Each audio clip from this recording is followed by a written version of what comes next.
structure this under is what we would call a call cadence.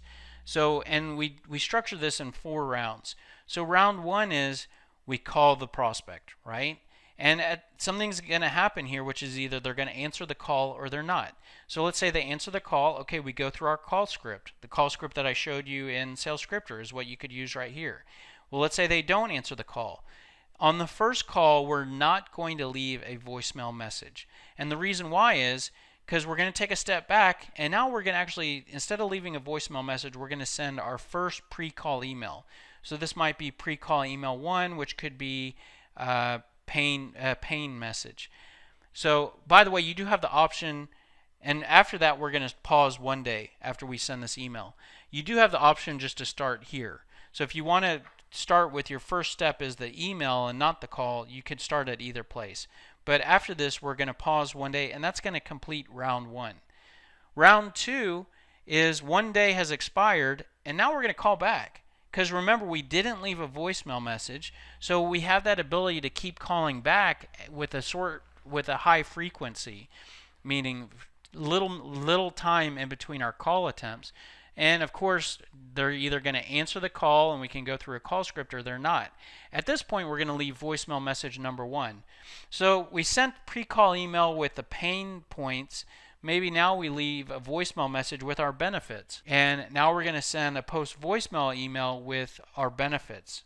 So we're starting to hit the prospect with different messages. Now we're going to pause 7 days. Okay, so now we get to round 3 and 7 days has expired. We call back, and again, either they're going to answer, we're going to go through our script, or they're not.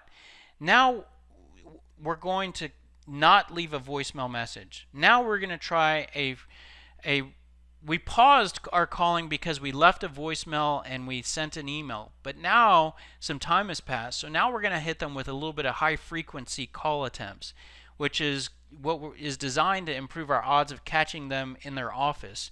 So we might call them once a day, a couple times a day, or whatever, and we're going to do that for a period of 1 to 2 weeks, or 5 to 10 attempts.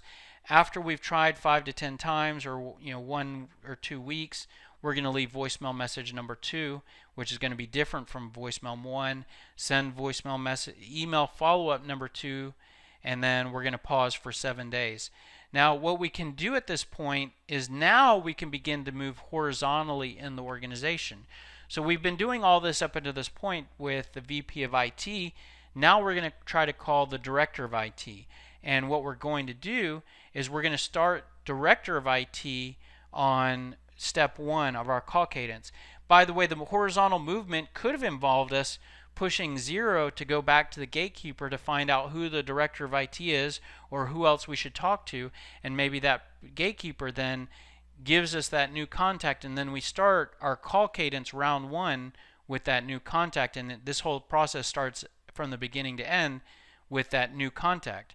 But it also continues with this existing contact, and we're pausing 7 days, and now we get to round 4 and we call back. And do they answer? Yes. Okay, we go through our script. No. Okay, again, high frequency of call attempts without voicemail message, leading to eventually at some point we're going to leave voicemail message number 3.